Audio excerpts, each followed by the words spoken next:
Fall foliage is a really nice neutral. Like, you can use it by itself without the leaves, and it just has like the tiniest little blue and orange glitters in it. Or you can throw the leaves in.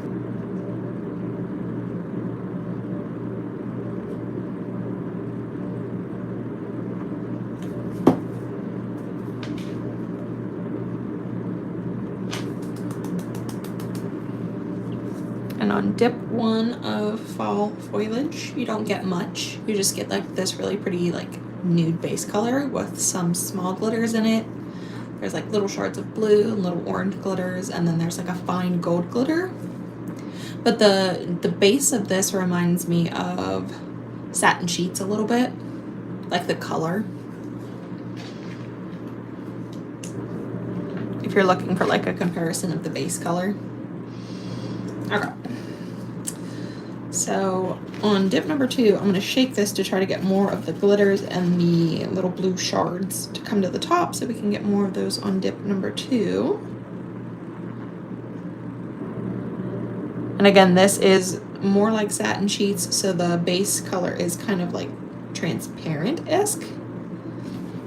So you're going to see through the layers, like the glitter, once you layer it. So you may want to do like 3 layers of the base to get like a layered effect of your different, the glitters in the shards. And then on your final layer, you want to put your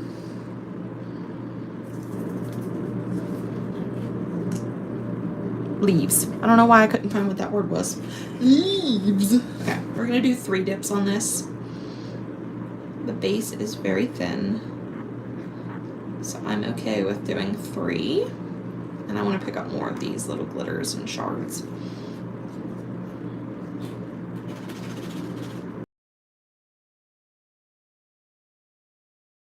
Like this color just on its own without the shaped. Why can I not find the word leaf tonight? Leaf is a hard word for me. Leaf's a big word for Elmo.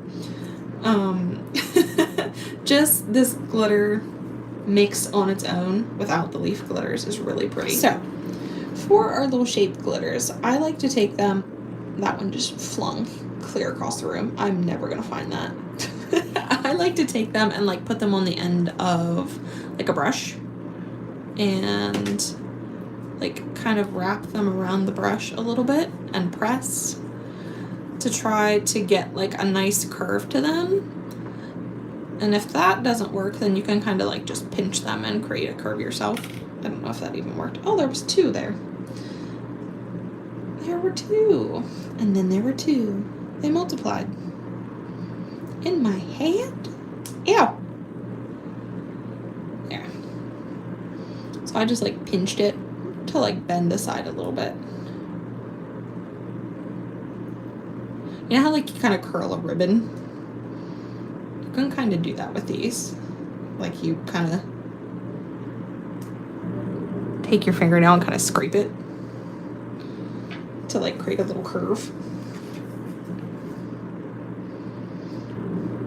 But I like to do that with like a couple before I go in. I'm just kind of creating a little bit of a coif. See how it like is curved now? Can you see that?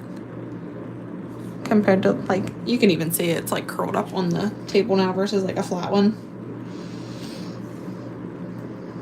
I don't know how many we're gonna do. Let's do 3 to start with. Come here, you little brat. Let's see.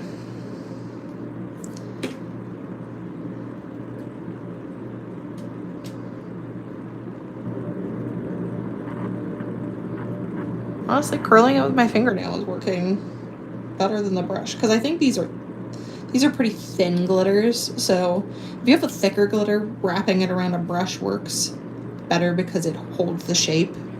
But these ones are real thin, so you don't have to like, you could probably just push these onto the dip base and you won't have a problem with them. But just to save yourself some filing and hopefully not cutting into them, I like to put a little bit of a curve into them. Okay, put a nice generous layer down, and then with my tweezers, I'm just gonna lay these down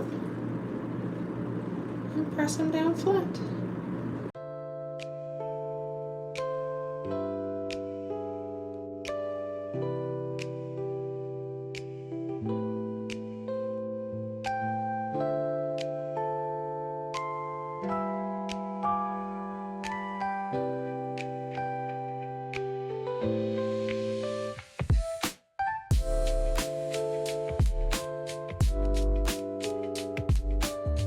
I'm going to put a layer of activator down on this now. And those glitters are actually pretty flat, so I'm going to be careful when I do this. And I'm just going to press down like any corners that I see sticking up. I'm not going to press down like on the whole thing.